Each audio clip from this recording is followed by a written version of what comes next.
ഇതെന്തായാലും ഒരു entrance exam ആണല്ലോ. അപ്പോൾ അതെപ്പോഴും നമുക്ക് ഹാർഡായിരിക്കോ ഈസി ആയിരിക്കോ എന്ന് നമുക്ക് പ്രഡിക്റ്റ് ചെയ്യാൻ പറ്റില്ല. അപ്പോൾ ബ്രില്യൻറ്റിലെ മോഡൽ എക്സാം എന്ന് പറയുമ്പോൾ ഭയങ്കര ഈസി ആയിട്ടുള്ള ഉണ്ടായിരുന്നു, അതികഠിനമായിട്ടുള്ള ഉണ്ടായിരുന്നു. അപ്പോൾ അതിന്റെ ഇടയിൽ ആയിരിക്കുമല്ലോ എന്തായാലും നീറ്റ് എക്സാം. പാലയിൽ അഡ്മിഷൻ എടുക്കാമെന്ന് വിചാരിച്ചപ്പോൾ അത് തന്നെ ഒരു പിയർ പ്രഷർ ഉണ്ടാവും, കൂടെ പഠിക്കുന്ന കുട്ടികളും നല്ല കോമ്പറ്റീഷൻ ഉണ്ടാവും എന്ന് വിചാരിച്ചിട്ടാണ് വിചാരിച്ചത്. അത് കറക്റ്റായിരുന്നു, ആ ഒരു സ്ട്രാറ്റജി കറക്റ്റായിരുന്നു. അപ്പോൾ അത് നന്നായിട്ട് വർക്കൗട്ടായി. ബ്രില്യൻറ്റിൽ ആക്ച്വലി സോഷ്യൽ മീഡിയ ഒക്കെ അറിഞ്ഞു തന്നെയാണ് വന്നത് ബ്രില്യൻറ്റിലേക്ക്. അതിനുശേഷം പിന്നെ ആ ഒരു 2 കൊല്ലം ഹൈബ്രിഡ് ബാച്ചിൽ ഉണ്ടായിരുന്നു. പിന്നെ ഉറപ്പിച്ചു റിപ്പീറ്റിന് പിന്നെ എന്തായാലും ബ്രില്യൻ്റ് അല്ലാതെ വേറൊരു ഓപ്ഷൻ ഉണ്ടായിരുന്നില്ല. ഞാൻ അവനും അവൻ്റെ അമ്മയും സംസാരിക്കട്ടെ എന്ന് വിചാരിച്ചു. അപ്പോൾ അവൻ്റെ അമ്മ അവനെ കുറച്ച് സമാധാനിപ്പിക്കുന്നുണ്ടായിരുന്നു. ഞാനൊന്നും മിണ്ടാതിരുന്നു. എനിക്കാണ് കൂടുതൽ ടെൻഷൻ ഉള്ളത്. പക്ഷെ ഞാൻ ടെൻഷൻ കാണിക്കാതെ ഞാൻ സപ്പോർട്ട് ചെയ്തിട്ട് മിണ്ടാതിരുന്നു.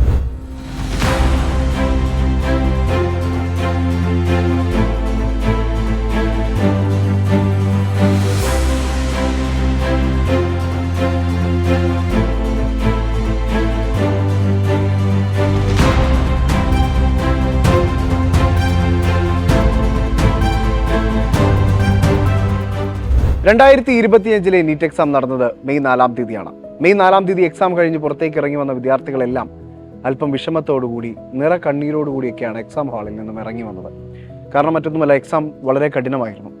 ഈ കഠിനമേറിയ എക്സാമിലും ബ്രില്യൻറ്റിലെ വിദ്യാർത്ഥികൾ, അതായത് കേരളത്തിലെ റിസൾട്ട് എടുത്ത് നോക്കിയാൽ നിങ്ങൾക്ക് എല്ലാവർക്കും കാണാൻ സാധിക്കും, കേരളത്തിലെ 90% ഓഫ് റിസൾട്ടുകളും സൃഷ്ടിച്ചിരിക്കുന്നത് ബ്രില്യൻറ്റ് സ്റ്റഡി സെന്ററിലെ വിദ്യാർത്ഥികളാണ് എന്നത് ഏറെ അഭിമാനപൂർവ്വം പറയട്ടെ. മെയ് 4-ാം തീയതി ബ്രില്യൻറ്റിലെ വിദ്യാർത്ഥികൾ നേരിട്ടത് ബ്രില്യൻറ്റിലെ മറ്റൊരു മോഡൽ എക്സാമിനെ തന്നെയായിരുന്നു എന്നുള്ളത് ഏറ്റവും വലിയ യാഥാർത്ഥ്യം. ഇന്ന് നമ്മോടൊപ്പം ഉള്ളത് അതുൽ കെ എന്ന് പറയുന്ന വിദ്യാർത്ഥിയാണ്. ഇദ്ദേഹം മെയ് 4-ാം തീയതിയിലെ എക്സാം ഹാളിൽ നിന്ന് തിരികെ ഇറങ്ങി വന്നു. വളരെ കോൺഫിഡൻസോടുകൂടി ഓരോ ചോദ്യങ്ങളെയും ഫേസ് ചെയ്തു. ബ്രില്യൻറ്റിൽ പല ആവർത്തി പരിശീലിച്ച അതേ ചോദ്യങ്ങളിലൂടെ തന്നെ കടന്നുപോയി. ഇതൊക്കെ ആ വിദ്യാർത്ഥിക്ക് എക്സാം ഹാളിൽ നൽകിയ ആത്മവിശ്വാസം എന്താണ് എന്നുള്ളതാണ്, അല്ലെങ്കിൽ അതിൻ്റെ യാഥാർത്ഥ്യങ്ങളിലേക്കാണ് ഇന്ന് ഓരോ പ്രേക്ഷകരെയും നമ്മൾ കൂട്ടിക്കൊണ്ടു പോകുന്നത്. അതുൽ, നമ്മൾ കണ്ടുകൊണ്ടിരിക്കുന്ന പ്രേക്ഷകർക്ക് ഒരുപക്ഷെ അതുലിനെ കുറിച്ചിട്ടുള്ള കൂടുതൽ വിവരങ്ങൾ അറിയില്ലായിരിക്കും.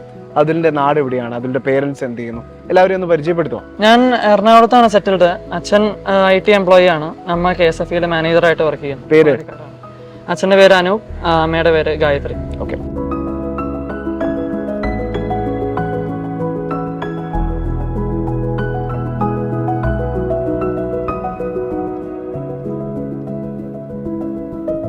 അതിൻ്റെ ഫാദറാണ് നമ്മോടൊപ്പം ജോയിൻ ചെയ്തിരിക്കുന്നത്. അതിൽ തീർച്ചയായിട്ടും വലിയൊരു മികച്ച വിജയം നേടിയിരിക്കുകയാണ്. അപ്പോൾ എന്താണ് ഈ ഒരു നിമിഷത്തിൽ ആസ് എ പേരന്റ് സാറിന് തോന്നുന്നത്? സന്തോഷമുണ്ട്. ബ്രില്യൻറ്റിലെ ഡെഡിക്കേറ്റഡ് സ്റ്റാഫിൻ്റെയും ഡെഡിക്കേറ്റഡ് ടീച്ചർമാരുടെയും എല്ലാവരുമായിട്ടും ഞാൻ കണക്ഷൻ ഉണ്ടായിരുന്നു. അവരുമായിട്ട് ഡെയിലി റെഗുലർ ആയിട്ട് അതിൻ്റെ അപ്ഡേറ്റ്സും ഒക്കെ കിട്ടുമായിരുന്നു. അപ്പോൾ അവരുടെ എല്ലാവരും ഡെഡിക്കേഷനും അവരുടെ സപ്പോർട്ടും എല്ലാം കൂടിയിട്ട് ഇങ്ങനെ ഈ നിലയിലെത്തി. വളരെ സന്തോഷമുണ്ട്. സർ, അതിൽ ഈ 2025 നീറ്റ് എക്സാമിൽ നല്ലൊരു നേട്ടം കൈവരിച്ചിരിക്കുകയാണ്. പാൻ ഇന്ത്യൻ ലെവലിൽ എല്ലാവരും തന്നെ ബുദ്ധിമുട്ടേറിയ എക്സാം എന്ന് പറയുന്ന എക്സാമിൽ നല്ലൊരു സ്കോർ കരസ്ഥമാക്കിയ വിദ്യാർത്ഥിയാണ്. ബ്രില്യൻറ്റിലെ ഏറ്റവും മികച്ച വിദ്യാർത്ഥികളുള്ള ഒരാളാണ്. അപ്പോൾ സാറിന് എന്താണ് ഈ ഒരു നിമിഷം തോന്നുന്നത്? നിമിഷം വളരെ സന്തോഷമുണ്ട്.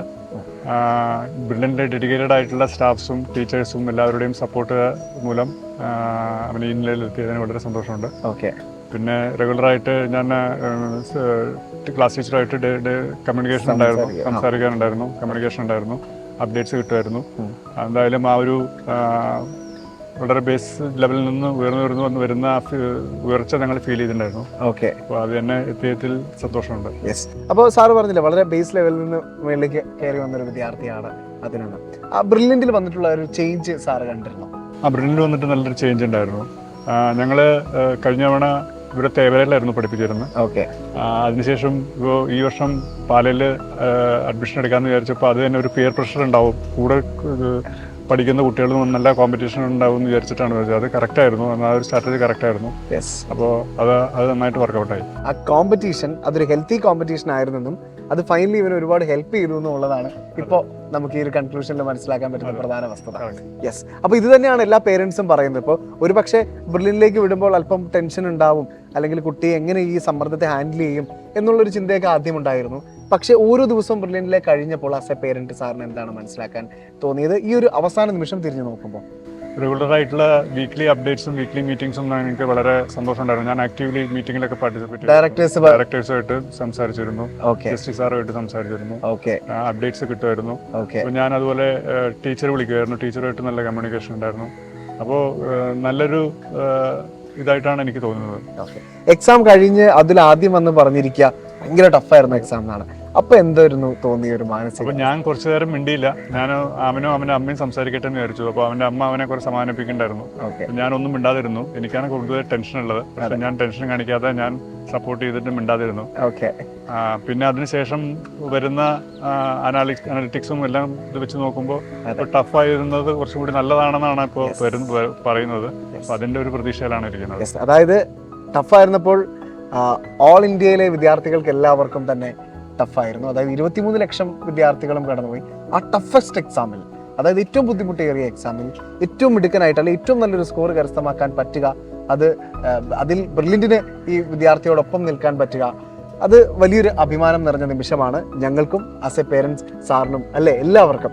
യെസ്. അപ്പോൾ ആദ്യം ഒരു ചെറിയ പേടി ഉണ്ടായിരുന്നെങ്കിലും, അല്ലെങ്കിൽ ആദ്യം അല്പം എന്താകുമെന്നുള്ളൊരു ആശങ്ക ഉണ്ടായിരുന്നെങ്കിലും, അത് ഒരു വളരെ സന്തോഷകരമായ പ്രതീക്ഷയോടുകൂടിയുള്ള ഒരുപാട് വാക്കുകളിലാണ് വന്ന് നിൽക്കുന്നത്. മോൻ ഡോക്ടർ ആവാൻ പോകുന്നു, അതാണ് ആ വാക്ക്. യെസ്. അപ്പോൾ നമ്മുടെ അതിന്റെ പേരന്റും ഒക്കെ വളരെ ഹാപ്പിയാണ്. ഇനി മറ്റു വിവരങ്ങൾ നമുക്ക് അതിലൂടെ തന്നെ ചോദിച്ചറിയാം.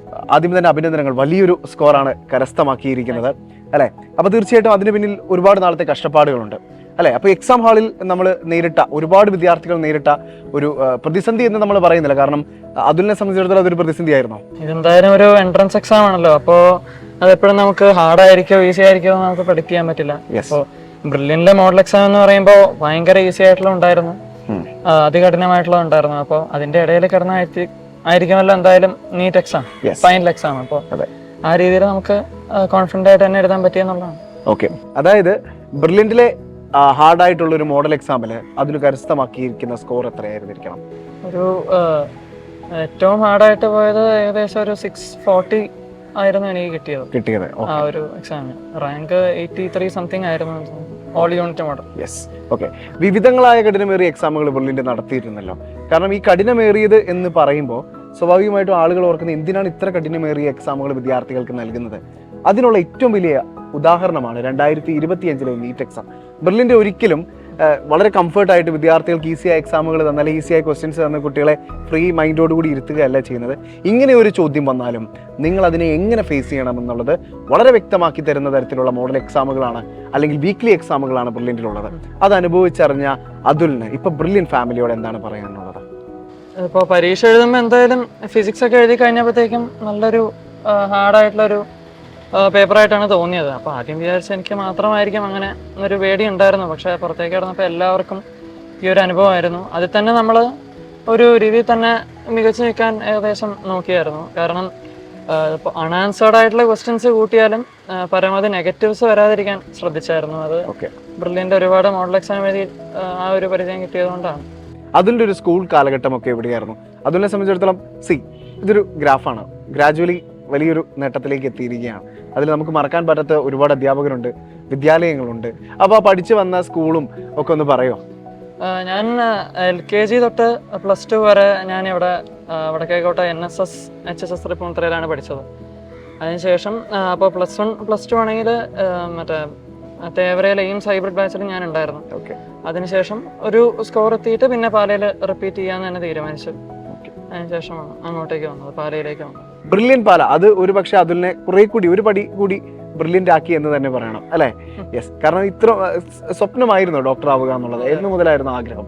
പണ്ട് തൊട്ട് ചെറിയ ക്ലാസ് തൊട്ട് എനിക്കൊരു ആഗ്രഹം ഉണ്ടായിരുന്നു. കാരണം എപ്പോഴും സേവനം എന്നുള്ള ഒരു ഫാക്ടർ തന്നെയായിരുന്നു. പിന്നെയാണ് ഈ നീറ്റ് അതുപോലത്തെ കാര്യങ്ങളൊക്കെ ആ ഒരു എൻട്രൻസ് എന്നുള്ളത് ബ്രില്യന്റ് വഴിയാണ് ഞാൻ അറിഞ്ഞത്. എപ്പോഴും ഡോക്ടർ ആവണമെന്നുള്ള പണ്ട് തൊട്ടുള്ള ഒരു ആഗ്രഹമായിരുന്നു. ശേഷമാണ് പിന്നെ ബ്രില്യന്റിലേക്ക് വന്നു. ഓക്കെ. ഈ ബ്രില്യന്റിലേക്കുള്ളൊരു ജേർണി ഉണ്ടല്ലോ. ഇപ്പൊ കുറെ ആളുകൾ നമുക്കറിയാം, റിസൾട്ട് ഒക്കെ വന്നു, ഇപ്പൊ കുട്ടികളൊക്കെ ഏറ്റവും ബെസ്റ്റ് കോച്ചിങ് സെന്റർ ഏതാണെന്നുള്ളതിന്റെ ഒരു അന്വേഷണത്തിലാണ്. ബ്രില്യന്റിന് എപ്പോഴും മുന്നിൽ നിർത്താൻ 90% ഓഫ് റിസൾട്ട് ഉണ്ട്. അതിലൊരാളാണ് അല്ലെ, 90% ഒരാളാണ്. യെസ്. അപ്പോൾ തീർച്ചയായിട്ടും നമ്മൾ എക്സ്പീരിയൻസ് ചെയ്തൊരു ബ്രില്യന്റ് ഉണ്ടല്ലോ, അതൊന്ന് പറയാം. Why brilliant? എങ്ങനെയാണ് ബ്രില്യന്റിലേക്ക് എത്തിയത്? ആൻഡ് ബ്രില്യന്റിനെ കുറിച്ച് കേട്ടത് എന്തൊക്കെയാണ്? ആൻഡ് ബ്രില്യന്റിൽ നിന്ന് റിയലൈസ് ചെയ്തത് എന്തൊക്കെയാണ്? ബ്രില്യന്റ് ആക്ച്വലി സോഷ്യൽ മീഡിയ ഒക്കെ അറിഞ്ഞു തന്നെയാണ് വന്നത് ബ്രില്യന്റിലേക്ക്. അതിനുശേഷം പിന്നെ ആ ഒരു 2 കൊല്ലം ഹൈബ്രിഡ് ബാച്ചിൽ ഉണ്ടായിരുന്നു. പിന്നെ ഉറപ്പിച്ചു റിപ്പീറ്റിന് പിന്നെ എന്തായാലും ബ്രില്യന്റ് അല്ലാതെ വേറൊരു ഓപ്ഷൻ ഉണ്ടായിരുന്നില്ല.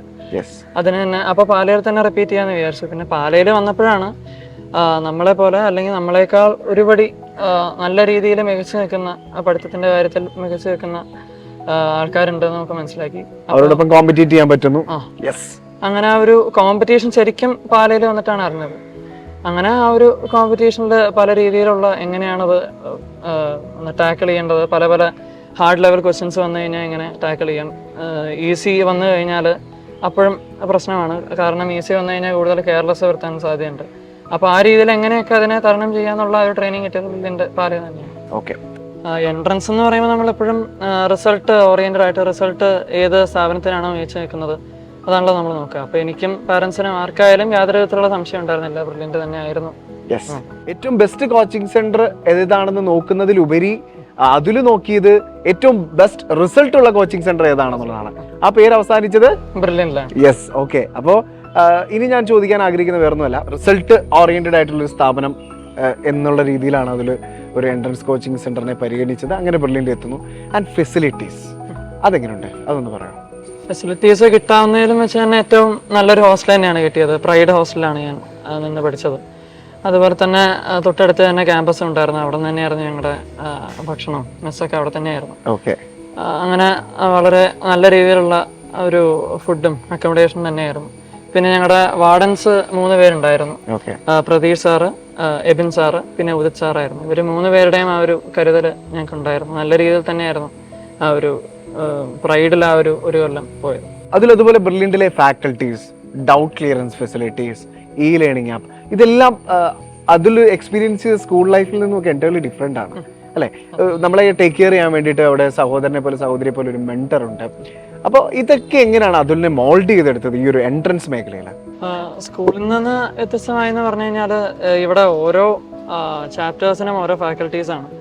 സ്കൂളിൽ അങ്ങനെയല്ല, ഓരോ സബ്ജക്റ്റിനും ഓരോ ഫാക്കൽറ്റി, ആ ഒരു രീതിയിൽ മാത്രമേ ഉള്ളൂ. അപ്പോൾ അങ്ങനെ ഓരോ ഫാക്കൽറ്റീസുമായിട്ടും ഓരോ പേഴ്സണലൈസ്ഡ് ആയിട്ടുള്ളൊരു അപ്രോച്ച് കിട്ടിയിരുന്നു. അതുപോലെ തന്നെ ഇപ്പോൾ റെഫറൻസിന് പോകാനും സൗകര്യം, അതല്ല ഹോസ്റ്റലിരുന്ന് പഠിക്കാനായാലും സൗകര്യം ഉണ്ടായിരുന്നു. അപ്പോൾ റെഫറൻസിന് പോകാന്നുണ്ടെങ്കിൽ അതിനനുസരിച്ച് ഫാക്കൽറ്റീസ് എപ്പോഴും അവിടെ അവൈലബിൾ ആയിരുന്നു. നമ്മുടെ എന്ത് ഡൗട്ടും, എല്ലാ സബ്ജക്റ്റിലെ ഫാക്കൽറ്റീസ് അവിടെ തന്നെ ഉണ്ടായിരുന്നു.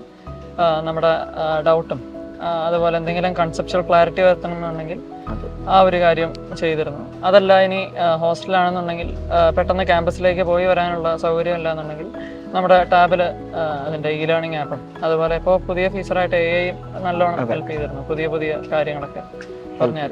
അപ്പോൾ തീർച്ചയായിട്ടും ഒരു ഗവൺമെന്റ് മെഡിക്കൽ കോളേജിൽ അഡ്മിഷൻ നേടണം എന്ന ആഗ്രഹത്തിലാണല്ലോ നമ്മൾ നീറ്റ് എഴുതിയതും ഇത്ര നല്ല സ്കോർ നേടിയതും.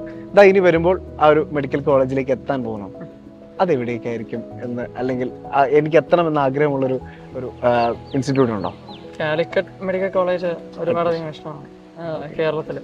ഇനിയിപ്പോൾ പുറത്തേക്ക് പോയി കഴിഞ്ഞാൽ ജിപ്മർ പണ്ട് തൊട്ടേ ഭയങ്കര അധികം ഇഷ്ടമായിരുന്നു. ഓക്കെ. അപ്പോൾ കാലിക്കറ്റും ജിപ്മറുമാണ് ഇപ്പൊ മനസ്സിൽ കണ്ടിരിക്കുന്ന അല്ലെങ്കിൽ ലക്ഷ്യം വെച്ചിരിക്കുന്ന മെഡിക്കൽ കോളേജുകൾ അല്ലേ? അപ്പൊ തീർച്ചയായിട്ടും വളരെ മികച്ച സ്കോർ കരസ്ഥമാക്കിയ ഒരു വിദ്യാർത്ഥിയാണ്. ബ്രില്യന്റിന്റെ മോഡൽ എക്സാമുകളിൽ, വീക്ക്ലി എക്സാമുകളിലൊക്കെ അതുലിന്റെ പ്രകടനം ശ്രദ്ധേയമായിരുന്നു. ആദ്യ റാങ്കുകളിലൊക്കെ ബ്രില്യന്റെ മോഡൽ എക്സാമുകളിൽ മുന്നിൽ വന്ന വിദ്യാർത്ഥിയാണ്. അപ്പോൾ എല്ലാവിധ ആശംസകളും അതിൽ ആഗ്രഹിച്ചതുപോലെ തന്നെ നല്ലൊരു ഗവൺമെന്റ് മെഡിക്കൽ കോളേജിൽ അഡ്മിഷൻ നേടാൻ സാധിക്കട്ടെ എന്ന് ഹൃദയത്തിൽ നിന്ന് ആശംസിക്കുന്നു. Thank you. Brilliant Study Center, India's #1 coaching center for NEET and JEE.